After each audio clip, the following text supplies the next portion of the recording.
What's up, gang? So we're piggybacking off what we were talking about last night.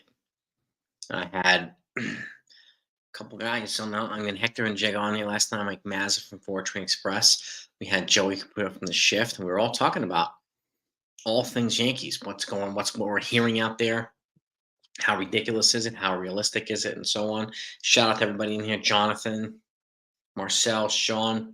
We'll see how many people we get in here. There's no game tonight. There's no game tomorrow night. The first game of the championship series is Sunday. So the ALCS is Sunday, and then both leagues are on Monday. So it'll pick up soon. What's good for Train? What's up, good Eric Wallace? What's good? So, and again, like this, Jace, what's happening, man? And like, what can they do? What should they do? What will they do? Are they similar? Yankees. We heard from Hal, reporting saying today that he's willing to spend more. What does that mean? More as in like what? Willing to boot it up, or willing to spend an extra $50? Like, we don't know. We don't know. So how much more is he willing to spend? And again, like we said, I mean, we'll believe when we see it. Put your money where your mouth is, dude, and make the moves that you need to make so that our team is as exciting and talented as teams like the Phillies and the Rangers, right? And the Diamondbacks. Like, you know, it's it's crazy. You know what's crazy too? All the division champs, like the 100-game winners, are all out. Orioles, Braves, Dodgers, and it just goes to show you. Like, I know a lot of folks trash the Yankees for just trying to get in the playoffs, but sometimes getting a bye in the first round doesn't do these teams some good. It didn't do the Dodgers any good. Didn't do the Braves any good. So it didn't do the Orioles any good. They were flat, all three of them. So maybe just getting in is the right formula. For all we know, might not be what some fans want to hear, but let me think about it. It's kind of been working that way, right? So just food for thought. Yeah, Soto, please, exactly. And let me ask you guys this question: if we had Soto now, would you trade him to get Bellinger? And on the flip side, if you had Bellinger now, would you trade him to get Soto? Think about that. Ask yourself that question a few times. Maybe it'll give us an idea of who's the higher priority here for the team. All right? Phillies Rangers World Series will be awesome. It'll be awesome. Hawaiians in the house. Well, exactly. Yeah, that's what the reporting said today, Mike. That he's willing to spend more. What again? We don't know what the hell more means. No idea what more means. So, yeah, you'd keep Soto if you had. Yeah, I mean, so would I. So would I. And I have. I mean, he's the only guy I would trade a haul for. And I mean, and I don't know if you saw my video this morning. There was an insane.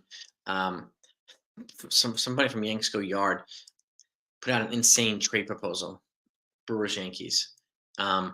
Yankees would acquire Corbin Burns. And now, speaking of Cohen, he said Brandon Woodruff is going to miss most of the season next year already. He's hurt, and I think he's having surgery on MLBTradeRumors.com. That was posted today, too. So Brandon Woodruff, Brewers Coates, done for most of 2024. But back to this trade. In this trade, the Yankees would acquire Corbin Burns and Willie Adames, shortstop, 29-year-old shortstop, in exchange for either Everson Pereira or Oswald Peraza, and then two of the three, either Warren, Thorpe, Chase Hampton. You got to add pick two of those three, which makes it three, and then three more players. It'd be a 6-player outlay going from the Yankees to the Brewers. Roderick Arias will be one of them. A pitching prospect, and Kiner Delgado, I think his name is. And it will be. I mean, this would be an absolute haul. And again, Corbin Burns is going to be 30. Willie Adames is going to be 29. I don't even see the need for Adames here. Why? It's not much of an upgrade over Anthony Volpe. Volpe's trending in that direction. So why would we do that and trade that much and give up two of our best prospects on the pitching side for these guys, and then have to pay Corbin Burns probably $30 million a year? I'd rather try to get Yamamoto and pay him $25 a year in free agency internationally, and not have to trade half the farm. So, Japanese ace, yeah. And again, this, I was talking to Joey from the shift today, like, Not many people are talking about Jung Ho Lee from South Korea. The Yankees have been scouting him since May. So this could be another one of these quiet gets um, for the Yankees, for any team. Just wind up with this guy. So, and again, he's a prototypical guy. He could be a perfect leadoff hitter for this team. And he's going to cost less than Bellinger. It's going to cost less than Soto. So does it make sense? Yeah. And this is the situation, like I said, if we can't get Soto or Bellinger, then can you get a guy like this? And can you get a Kevin Kiermaier? And can you get a Jamer Candelario? You get 3 bats, 3 contact bats. All 3 of them are contact bats. Okay. 2 of them are lefty. One's a switch hitter. And you just diversified and you added length and variety and athleticism to your lineup. So, but again, I'm shooting for Yamamoto and Lee will be phenomenal. And my God, if you can get Yamamoto, Lee, and Trey for Soto, that would be insanity. And if you can add Bednar to him, and that's an historic offseason. I said this last night, and I said this yesterday too. For those that haven't heard, major difference between this year and 2009 when the Yankees made that big splash in free agency is that 3 contracts now are equivalent to about 5 or 6 back in the day. They're so much more pricey. They're longer. They're more expensive. So the outlay is different. But the Yankees are worth 3 times as what they were before. So the spending has to come with the increase in value. And it would be nice if they prioritized, put the fans ahead of their shareholders and made the fans feel like they're putting their fans ahead of the shareholders. You get this fiduciary responsibility to grease the pockets of your shareholders. That's corporate America jargon. I'm sick of hearing it. But this is a sports team. And again, your shareholders aren't going to make dick without your fans. Shareholders don't pay for parking. Fans do. Concessions, fans do. Merch, fans do. Tickets, fans do. Traveling at the game, fans do. Yes, network memberships, fans do. Your shareholders don't pay for this stuff. They benefit from this.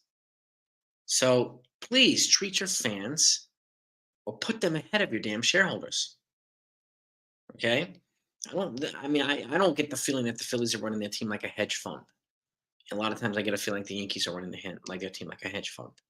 So, which is why we need guys that are gamers here, local gamers. Which is why want to get a guy like Soto. I wish we would have had Bryce Harper. We don't. So 5 years ago, it's done. What's done is done. But again, take the opportunity to really, really throw some intensity into this franchise and athleticism and voice into this franchise. Maybe listen to Judge. Maybe listen to Cole.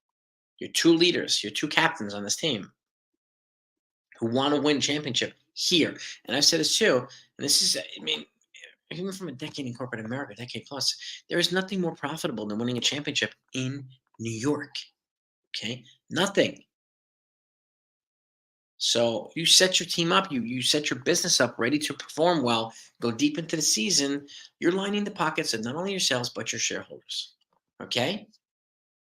And even the players get an additional playoff share. And the fans are happy. They want to continue to funnel money into your business. Okay? Yankee fans are loyal to a fault, man. But if you give them a better team, a team they could be excited about, they'll continue to be loyal to a fault. This is what the fans need. Okay?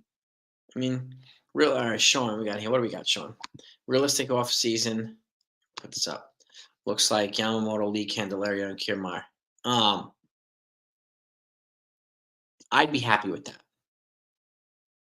And the Candelario trade, the Candelario signing means there's room for them to trade Torres for pitching.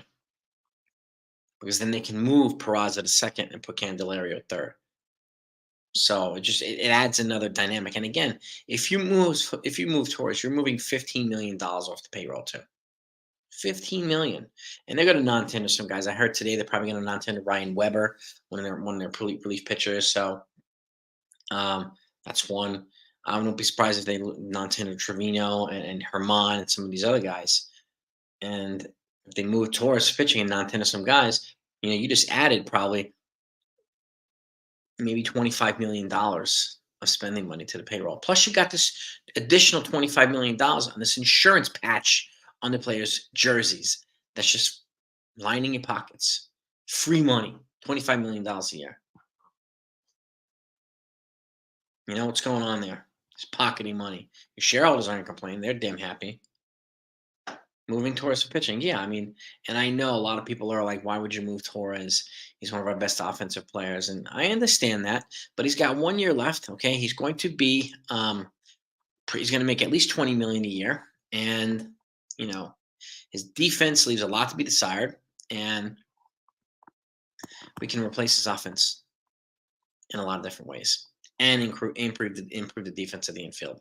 Okay. And if you can use your trade chip to get a valuable piece that the Yankees need, like a controllable reliever, you have to consider it.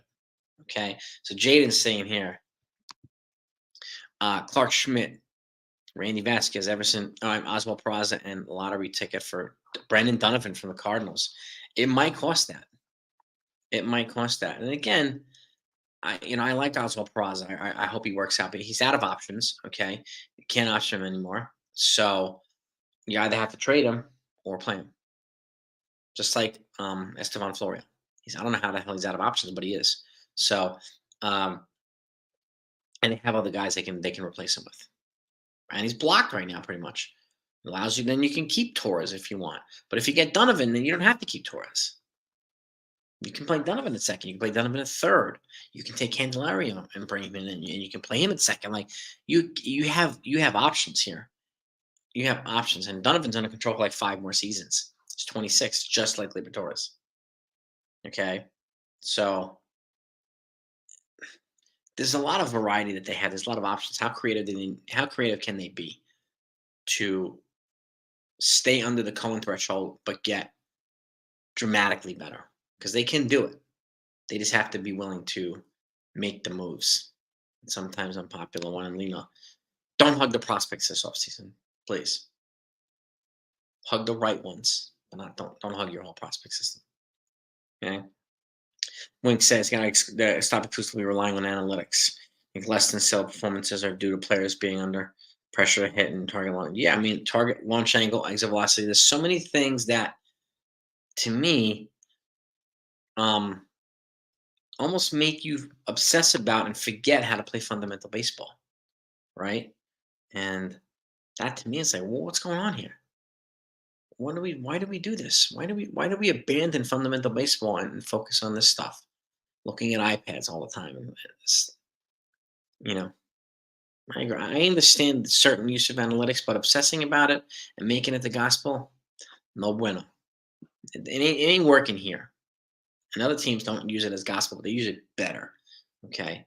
And they also have more athletic and more versatile, more adaptable players who can grasp analytics and utilize it better and differently. So that's another thing too. We've got to get more athletic and more versatile here, and players who can adapt to different situations, chameleons, right? So, you know what I mean? Marcel saying, assume there's no trades or free agent signings.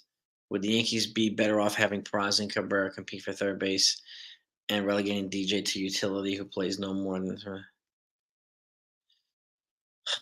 assuming they don't do any trades? And I don't think that's going to happen. But assuming the situation is true, Marcel, I mean, probably I think Peraza would have the edge.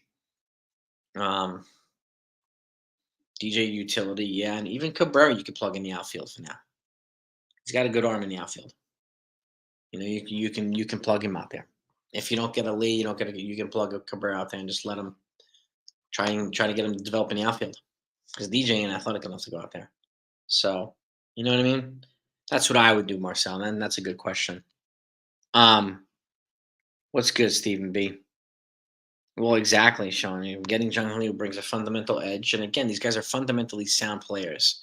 Coming from Japan, coming from South Korea, um, it brings not only an edge, it brings a fundamentally developed player who can help his teammates, and he'll always be putting his team in a position to score, to win, to come back, or whatever it is. And if you use a guy like that who hits from the lefty, puts the ball in play, he hits from the lefty side, he's got speed, so and it's easier to run to first base hitting from the lefty side than it is hitting from the righty side. Okay, you are close to the first base, so he's a good fit here. And again, he's an elite defender in the outfield, and he will cost cheaper than most of the other guys. So there's a lot of advantages here. A lot of advantages. You know. Well, and this is the thing too. Yeah, I mean, if you have a contact hitter, yeah, we don't want to force them to hit for power, but like contact hitters themselves, if you let them just embrace their contact skills, they'll hit for power naturally on their own. So, and but I don't want to try to turn a 15 home run guy into try to turn into a 40 home run guy, and then just have him strike out 200 times a year. I don't see the point in that. I'd rather go up to 20 home runs and get 25 doubles to go along with it. Like, be more productive in that regard. Let the contact hitting do exactly that and put the ball in in the gaps and in play. So, Eddie Rosario. I mentioned him last year. Franchise as a guy that I would have picked up. Eddie Rosario is another clutch lefty contact hitter. Another guy. Uh, does Austin Wells have what it takes to be this? Yes, he does, Mark. I think he's probably going to do a platoon between him and Jose Trevino, with Ben Warford probably the AAA guy. His bat is not caught up to his game catching in his glove yet, and his arm. So until that happens, he'll probably be platooning with Ben Rice in AAA, and Trevino will be platooning with Austin Wells at the majors. I think. Young guys, yeah. I mean, they got to give them an opportunity to establish themselves, like we did with Volpe, locked into position, and it's gonna be hard for them to move out of there. But once they're locked into position, then you can build around them. They're not having to constantly change. So, and allowing you to build around them and trade around them and sign around them. You get, okay, this player is a good fit to be a tandem partner with Anthony Volpe or blah blah blah. So, you know what I mean? Cody Bellinger, he might. I had him predicted for Texas, but he might go in Frisco. You know, also have players laying off meatballs. No kidding, Wink. Yeah, no kidding, Wink. I mean, this is the motherload off season right here. If you get Soto and Donovan, Yamamoto and Kiermaier or Lee, that would be a historic offseason, Jaden. And honestly, I mean, it's possible, but it's going to take monumental effort to take it. But if you got Soto and Donovan and Yamamoto, those three alone would be an absolutely killer offseason. And then if you can add Kiermaier or Lee, like, sure, God. And then what happens is, you know, which is why I think one long-term outfielder and one short-term outfielder, because I think they're going to try to leave room for Jason Dominguez. So like a Kiermaier is probably a better fit. You're going to want probably a 1-year deal, and then gives them time to bring Jason Dominguez back without having to rush him. And if Dominguez is a mainstay with Soto or Lee or whoever, then Spencer Jones is not going to have an outfield spot. Then he's the guy I would try to move him to first base. He's a big dude, he hits from the lefty side. I would try to make him our next first baseman so we can have his bat in the lineup too, without having to miss opportunities to play left field, without having to be out of options like Oswald Peraza and some of these other guys.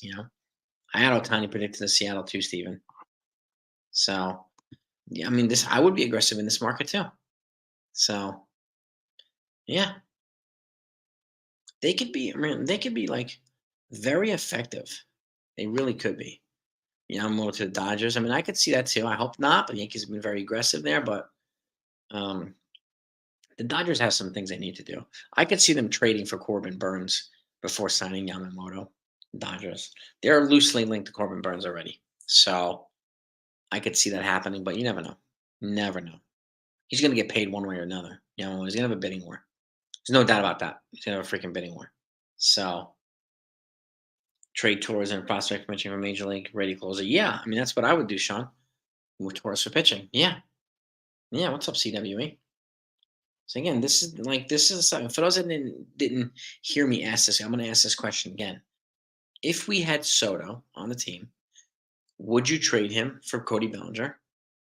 And vice versa, if you had Bellinger on the team, would you trade him for Juan Soto? Might give us some insight into who's the preferred guy here. Just ask yourself that question a couple times, and let us know what you come up with. Yeah, I would agree too. If they don't make major changes, they won't make me into playoffs next year. Yeah, major changes would show me at least that they're prioritizing the team and the fans and not the shareholders. Um, and I really, really hope that they are investing to put a winning team together, a consistent winning team. It's been a bit. You can't just get one guy like Rodon last year or Cole 3 years ago. Like, excuse me, there's too many holes in this team, and they have to address them all. Too many holes, and there really is. So you trade Belly for Soto, okay? Yeah, trading. I mean, that's what I would do. Yeah, focus on Yamamoto. Yeah, I mean, he's got to be like right out the gates. I think they just need to lock that down and get him on board, and then pivot really quickly to some other guys. Get your big pieces. Get your Yamamoto done, and then try to get Soto done. And if you can't get Soto, then you get Lee or Bellinger if that's what they decide to do. But just get that done. Get your one pitcher and your one bat, and then build around that. You know, Yamamoto and Bellinger's probably CWE, probably. But we'll see. We'll see. Um, I think Soto will be in the East Coast. I would agree with that, Stephen. Closer would be good. I mean, Josh Hader's a free agent. It's going to cost. But if you can trade Torres for a closer, then why not? Why not? Especially one with controllable years, and we can add another prospect to Torres. Um, Nobody in the AL East won a game in the playoffs. Yep. Yep. Yeah, with the Yankees that won any playoff games, Peter. I don't know. The AL East, they shit the bed in the playoffs. They did. No, you get Yamamoto and Lee right away, then pivot to Soto, Donovan, Candelario. My God, could you imagine all those guys are 4 or 5 out of 4 out of 5? Like, my God, it would be a legendary. See, an off season for legends. I mean, it really would be. You know, it really, really would be. No, we'll see. I mean, all the 100 win teams are done. Again, like for those that haven't heard me too, the brackets were not friendly to um, teams that had buys, except for Texas. Texas was more loaded. I mean, you could see like some of these holes, like the Dodgers, they are deficient in pitching. They are, and they need more depth around Mookie and freaking Freeman. They need more role players, just like the Yankees do, right? The Orioles, I think they're a year away. I think they need to make a big trade. They have the number one farm in baseball. Their owners are cheap. So if I'm them, I'm going to try to make a blockbuster trade this offseason to try to get better. Okay. And the Rays, again, I mean, losing Juan DeFranco sucked. They lost 3 pitchers to injury. So that sucked. But, you know, oh, that's right. That's right. It's your boy. Texas initially had a buy, then it was Houston. That's right. Um, but again, Houston is another one that's positioned to win, right? They're built to win. And yeah, I think it was most apparent here with the Braves. They were flat. Braves are flat. Oh, here we go. We got Uncle Tats from Pinstripe Chronicles in the house. What's good, my man? Good evening. What's going on, Jason? What's happening? How are you? Doing all right. We're just talking about like the postseason and like how a lot of the teams that had buys were flat, right? Yep. And a lot of the wild card teams are killing everybody. So it's true. The worst part about it is it gives validity to Cashman's statement about it being a crapshoot. It is. Yeah. And it's not necessarily always the best constructed team that gets in and advances. Mm-hmm. When you have the teams that were eliminated, it really took a lot of the national attention away from the postseason run going forward, because it really, especially with the Rangers and the Astros, it's turned into more of a regional series than a national one. So Mm-hmm. it kind of, I don't want to say dumbs it down, because it's still going to be highly competitive series, but it doesn't have the same fire as if it was, Houston, New York again, in that Mhm. aspect. True. And again, like if you think about, like I was saying, the Dodgers, their lack of pitching was exposed. Yeah. Like beyond Kershaw and Bobby Miller, they don't really have anything, and they need more role players beyond Mookie and Freeman. They do. Yep. So, MVP candidates, fine, but you need more than that. The Braves were probably the most well-constructed team. It was just flat for a long time, and they ran into the Phillies, who got hot at the right time. So, and the Phillies are a freaking hard team to beat. So, and they looks like they look focused, they look hungry, and and I said this morning too, like with Bryce Harper and some of the guys, they connect with their fan base the way we wish the Yankees Oh, used to with us, right? That fire that they show and everything, we wish the Yankees would display that. And a lot of times I don't feel like Dave Dombrowski and the Phillies owners are running their team like a hedge fund. I feel like Hal's running their team like a hedge fund too often, and you know, we want to feel like put your fans before your shareholders, okay? yep. Because without your fans who pay everything, your shareholders aren't going to do shit. They're not going to make money without your fans. No, So you're go ahead. right. It comes. It's really, you know, putting the fans first should always that should be the priority over anything else. Because when the fans are satisfied with the product, that's when the money will start to really flow in, Mhm. rather than worrying about the money first and then having a frustrated fan base that's not rushing to the stadium. They're not rushing to watch every game.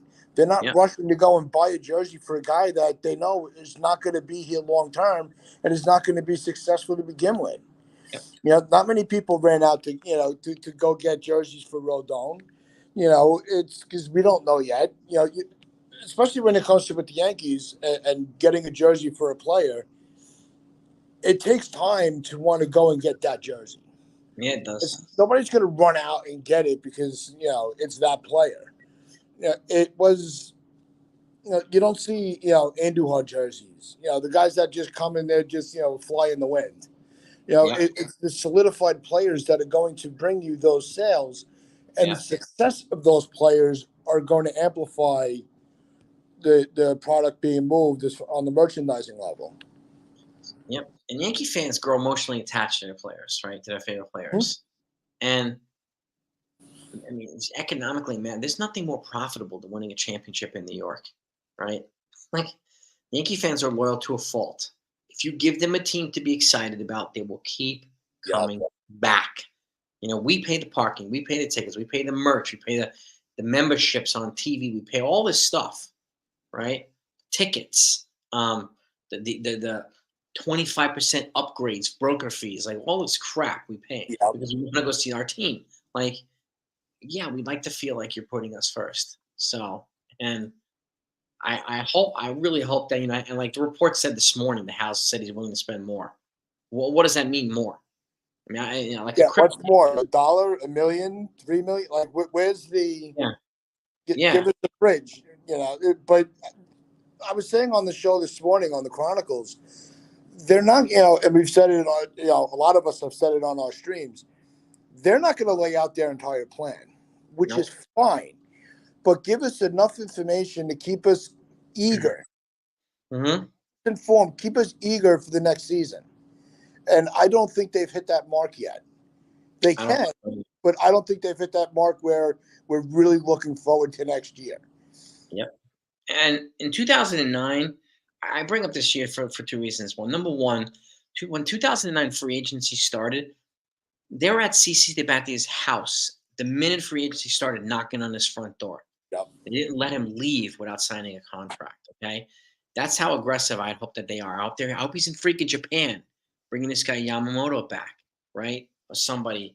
And I said this too. Like, yeah, it's different now. I mean, 3 contracts now are probably equivalent to 5 or 6 in 2009. The contracts are just bigger. They're more expensive. They're longer. We understand that. But the Yankees are also worth 3 times more than they were in 2009. So the spending's got to be commensurate with the revenues that we're bringing in for them. So Nice to see, and I think I think you're right. To keep us eager, keep us interested and excited. And one way you can do that is being proactive. Once free agency starts, be aggressive. Sign somebody right off the bat. Sign somebody that your fans want right off the bat, and like that would fire fans up. Yeah, and it comes to, you brought up the name Yamamoto. We were talking about that also earlier. Is he going? Is he that needle that's going to push us over the edge? No, but what it is that's as good of a starting point as we can get in the moment. If they're being aggressive on him, which is fine, it's exciting. That is starting to move the needle towards being eager for the next season. Going and getting, announcing, bringing IKF back for a year until Dominguez is ready does not, that moves the needle in the opposite direction. That makes us, less enthusiastic for the next season. It's going to come down to attacking a solid arm and attacking a solid bat. Those two have to be the yin and the yang for the off season, and then build off of that. Don't stop there. Like this last off season, we had Rodon and Judge, and then just sprinkle in a couple of guys. Yeah, They got to do more than sprinkle. They got to go full fledged on the attack. Remind everybody that they're the Yankees. That's the approach that they really need to take. This is a very important off season, and that's the narrative of all the fans. This is going to be the most important off season in the last 10 years. Yeah, you're absolutely right, man. And I know Soto's the guy. Like he's the number one guy that people want to get in the trade. I get it. Okay, he's also my number one guy. Like generational players, 24. There is not a better lefty option available in baseball than Juan Soto. No, None. not at all. Zero. So Barry Bonds is retired. So but the proposal yesterday came out. Would we be willing to take on another contract to help the payroll lowering thing going on in San Diego in exchange for not giving up Spencer Jones? Because they're saying Spencer Jones and Chase Hampton and more, 1 and 4 for Soto. But if you can keep Spencer Jones, then can they take on somebody like Jay Cronenworth and present a 7-year deal for $80 million? So it's about $11 million a year. And which is manageable with the Yankee pockets. It is manageable, but particularly since if you play him at second, he's going to cost half of what Gleyber Torres is going to make in his new contract. Yeah, half. Okay. Yeah, and then it allows you to solidify Oswald Peraza at third base, and then you have this covered now. Okay, infield's covered, and you can start addressing other positions. And I think I lost you on the screen there. Would they be willing to do it is the question. Would they be willing to eat that money? You know what I mean? And I got a question here. Booyah was asking, Tats might be having some connection problems. Would you trade for Cardinals, Brandon Donovan? I would look into trading for him. And it's not going to be cheap. He's 26. He's Gleyber Torres' age, but he's a low strikeout, high walk, high on base percentage guy. So just what the Yankees need. And he plays multiple positions on the lefty side. So if you could somehow get Brandon Donovan, you could play him at second, right, or third. It opens up the possibility to then move Gleyber Torres. And again, like we said too, we're not going to move Gleyber Torres just for the sake of moving Gleyber Torres. Like if we're going to move him, we got to get value back. Like if you somehow get Donovan, that's value back. It makes it easier to remove him. If you get a good pitcher for him, it makes justify it a little bit easier because you're getting value back. Okay, because the fact is, and like a lot of fans say, he's one of the more productive hitters on this team. And that's not saying a lot because this is not a great hitting team. So, but again, if we can sprinkle that offense around in multiple areas and improve the defense at the same time, the goal is to lengthen this lineup and take pressure off of Judge, right? Take pressure off of Stanton, right? So now he's back. Tats is back. I apologize. I'm how to take something. Good man. Booyah was asking me, would I trade for the Brendan Donovan from the Cardinals? And again, like he fits a similar profile that this guy John Who leads from Seoul, Korea. So High on base percentage, low strikeouts, high walks. No, Perfect. Donovan would be a good fit, but he's got to like those are the pieces that you go for after your A tier is done. He's a B tier acquisition. You know, that's the way I like it. My A tier is Yamamoto, Bellinger, and trying to get a trade for Soto. That's tier A. That's So like it's what they can, should, will. So that's your should, right? They should, right? And do you think can equals should, in your opinion? Because I think they can do all three. I think that because they can sign Bellinger, they have the they can sign Yoshi, and they can with some creativity. I think it's going to be a three-team trade to do it, and I'm going to be working on putting together what my proposal would be. But I'm going to be putting together a package with us, the Marlins, and the Padres because I think those are the three teams that would it would really work because the Marlins still have an interest in Torres. You do. So if I can, rather than go through arbitration, I'm moving him to Miami, right? And then I would say the Marlins would get Torres from us, and they would they might get a relief pitcher from San Diego. San Diego, they need starting pitching. So the Marlins can move Garrett to San Diego. Makes sense. Right? Under control, star power to keep the audience, the fans wanting to show up. And we would get Soto for some of our high prospects. I think Jones would be one of them. Pereira. It might cost Warren. You're going to see not Warren, Thorpe might have to be in that deal. The deal is going to hurt. It's going to take some top prospects. Sometimes those trades, you're hesitant to make those moves, but they're so necessary. Juan Soto. It's Juan Soto, exactly. The Yankees cannot pass the opportunity to get this guy.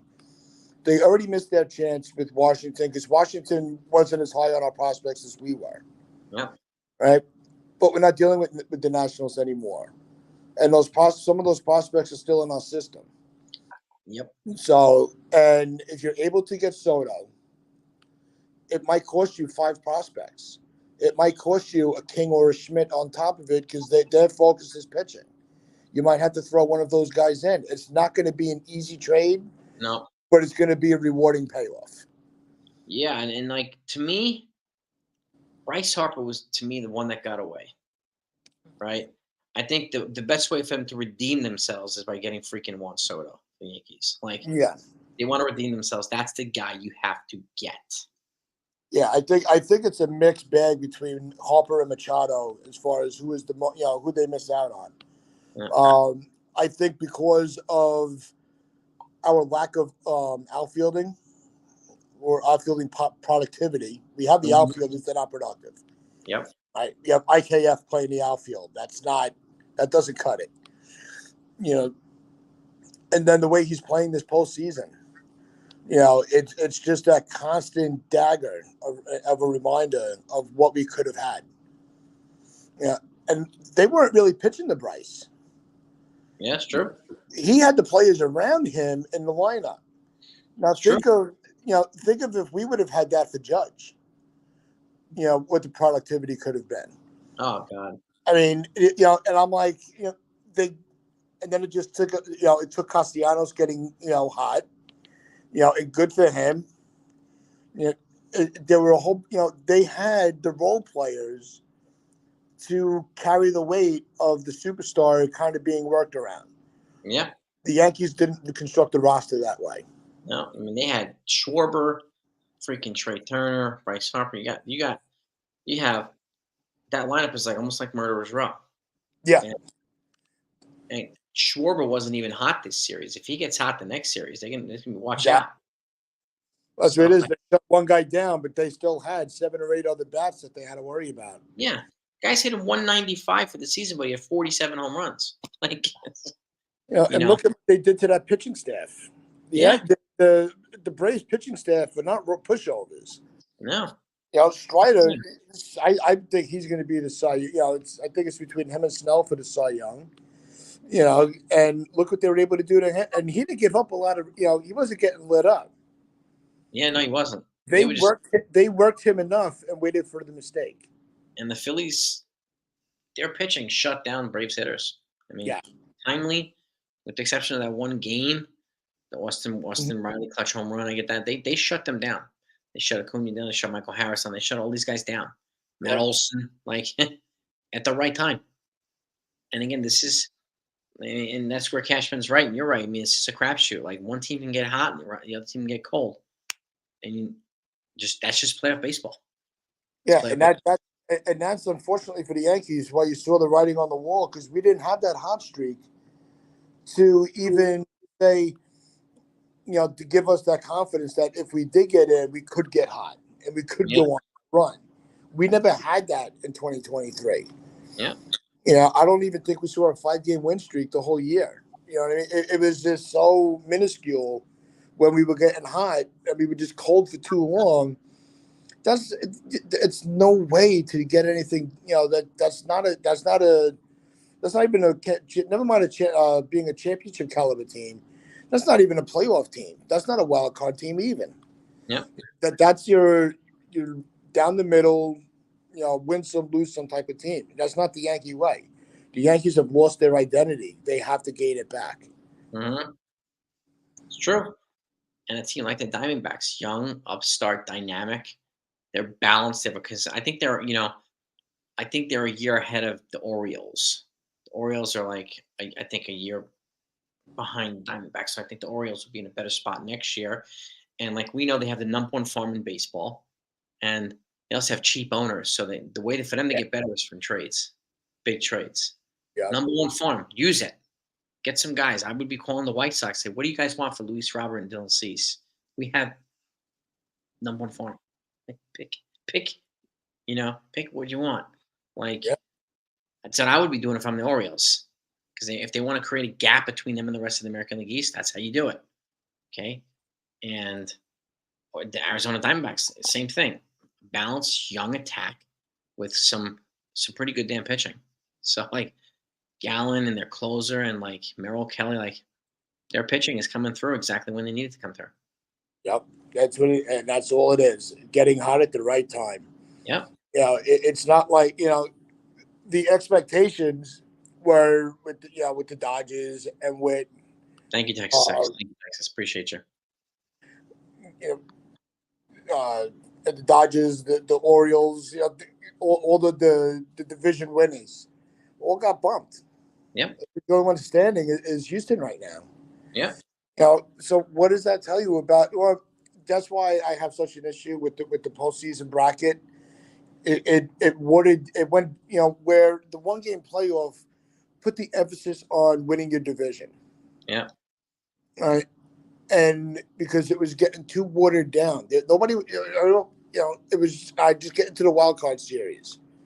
Then when they made it to 1 game, it's like, oh crap, I got to win this division now because I don't want to have a one and done. Then they went back because of greed. They went back to the 3-game set, and it watered down the regular season all over again. Mm-hmm. And the season's long enough to begin with. Sure. And now you just made it even longer, which is why the rating. That's why MLB as a whole has an identity crisis. They are really trying to find their niche in the big four of the sports, and they're slowly falling in the rankings. Mm-hmm. If I'm them, I would honestly consider an international draft, like the NBA draft, right? Drafting players from college, high school, all over the world, from France, Belgium, whatever. I would consider something like that. I think it would throw a lot of more variety and diversity into baseball, and get rid of this posting system where you got to pay a $20 million posting fee just for the rights to sign this player. Get layers of posting. I would eliminate that. Those are 2 things I would want to do right off the bat. And I think that would bring it up. That would give it some NBA type appeal. Yeah. Isn't the posting system implemented by Japan? Japan. Yeah, this way the teams that are losing these players are compensated for their investment. Yeah, you have to pay the team for the right to post the player, Exactly. Yeah. and then you got to pay the player his contract too. Yeah. So It's crazy. But are the teams in Japan going to just say, all right, we're not gonna take that money. probably They're not. not going to agree to give up that money. Probably not. Probably not. So that's why. I mean, that's one reason why I would. I had to figure something out because there's an age criteria when it comes to Japan. Like, he's not going Hmm. to be eligible until he's 23 or 25 to come to the major league. So he's got to be here for a couple years before we can release that posting, whatever the hell it is. Like Yamamoto, he's going to be a free agent, right? So he doesn't. The Yankees wouldn't have to pay a posting fee. Yeah. Um, and some of these other guys will be free agents. But in order to get a guy to post early, you got to pay that fee. So, It's a very tricky system. It gets very, it looks simple on paper, but when you start into deep dive, it can become very complex. yeah, yeah. Davey, sorry, we're gonna do an open panel next weekend, my man. We're gonna do an open panel next weekend. So, wanted to get Tats on here, get some insight from Tats because he's been given a lot of valuable information and feedback on his channel, Pinstripe Chronicles, and I want him to share with you guys. So, this is like, there's so much stuff. There's so much speculation going on, ideas. That's why, like I did the can, should, and will. Because what are the chances the should's going to be will, right? In Yankee land, like, you know, I mean, at the end of the day, is it what if they just do Yamamoto and Lee and like a couple of supplemental signings here and there? That could happen. That could very much happen. And they might not go for the any of the big American free agents. They might try to stay on the international market. Yep. And the thing is the conception that, or the misconception that the Yankees are cheap. They're not. You and I, we've had this discussion over and over again, since we've met. It's not that they don't spend the money, they just don't spend it the right way. Yeah. I think that's why the pressure's been on them even more so than ever, because rather than go and just get the sexy free agent, put that money towards something that's going to benefit the ball club overall. Start, Yeah.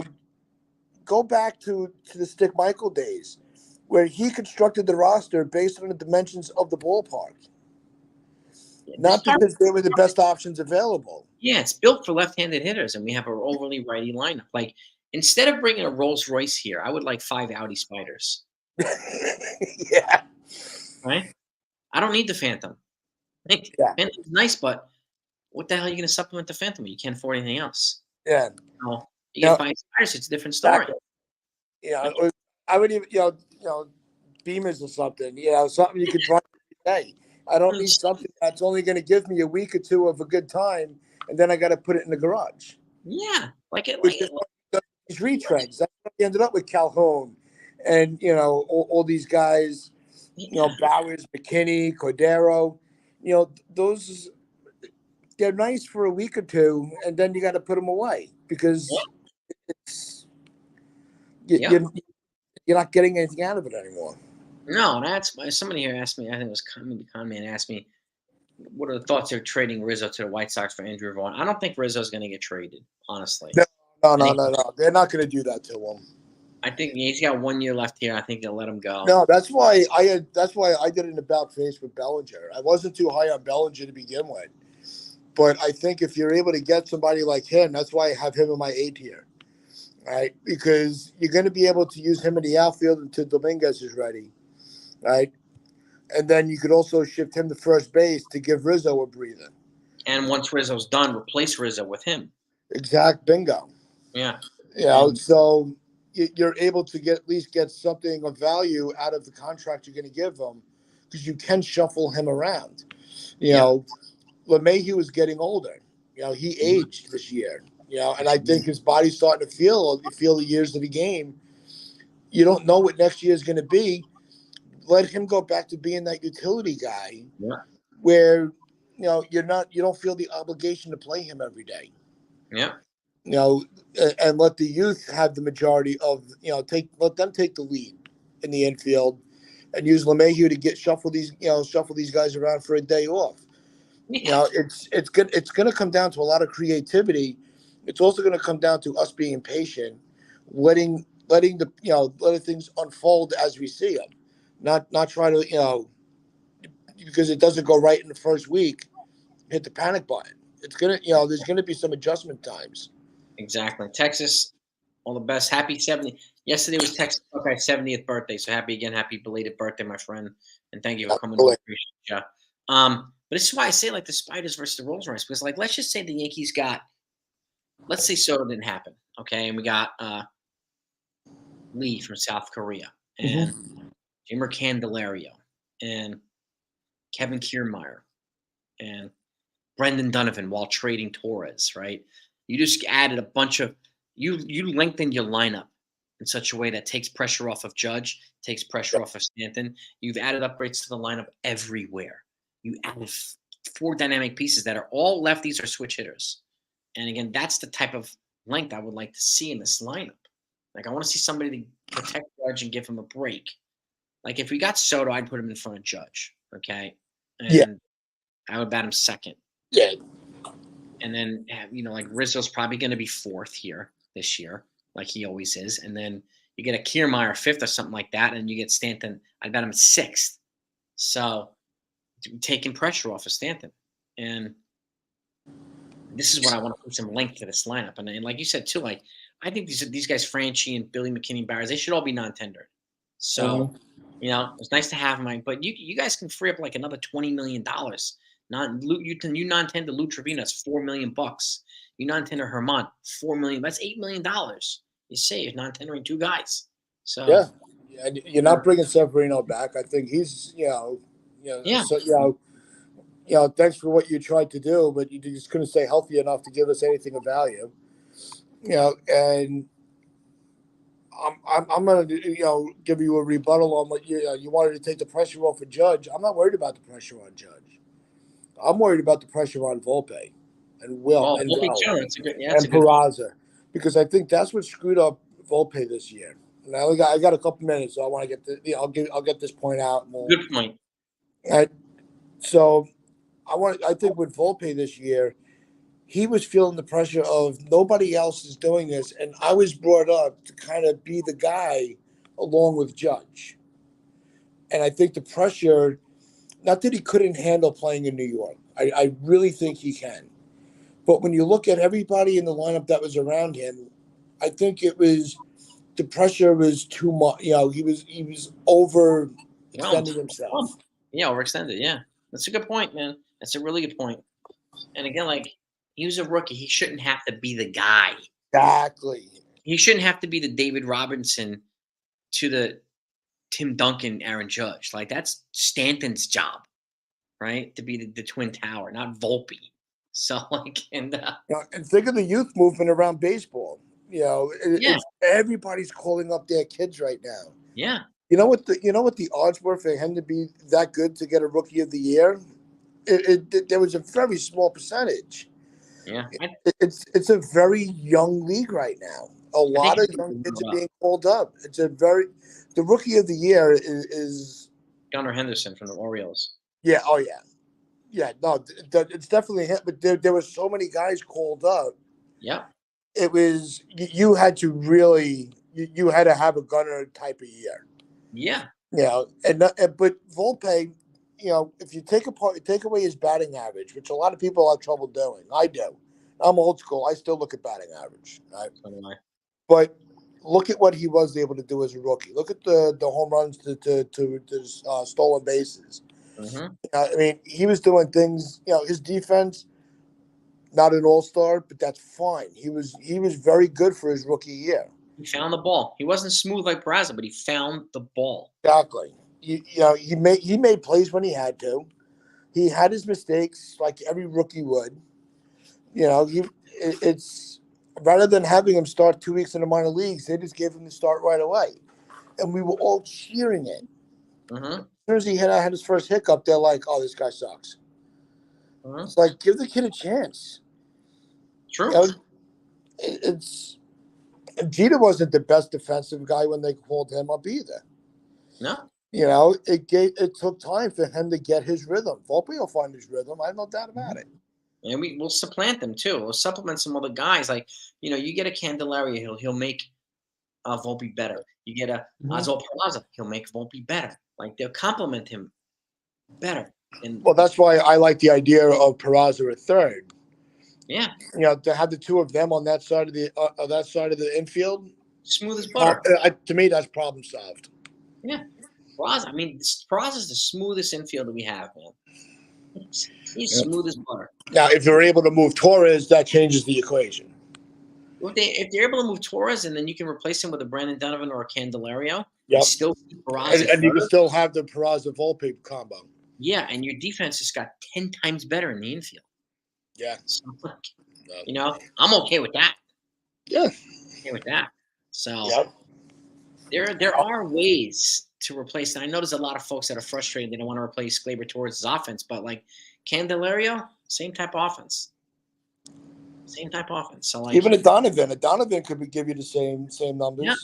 And again, high on base percentage. We needed guys to get on base. He has Yeah. he does that. So we're bringing a different dynamic here. Yeah.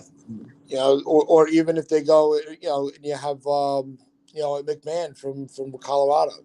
Ryan Yeah. McMahon, your baseman. The options are there. Yeah. They have to Cashman and his team have to go outside the Yankee comfort zone. Yeah. And start really.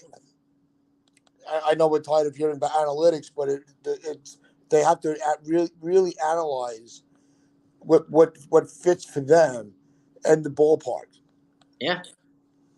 Yeah. And again, like I think they have some tough decisions to make. You have to decide, like, do you want to do Juan Soto and not much else, or Yamamoto and Bellinger, not much else, or a litany of guys, Yeah. right? Or 5 complimentary players for the price of one Juan Soto. Like, you got to make that decision. I mean, who's the most impactful player? It's going to be Juan Soto. Like, this is a question I asked earlier when I first came on here. If you had Bellinger on the team, would you trade him for Soto? And then vice versa. If you had Soto, would you trade him for Bellinger? If I had Bellinger, would I still try to trade for Soto? Yeah. Would you trade Bellinger for Soto? And would you Yeah, trade Soto for Bellinger?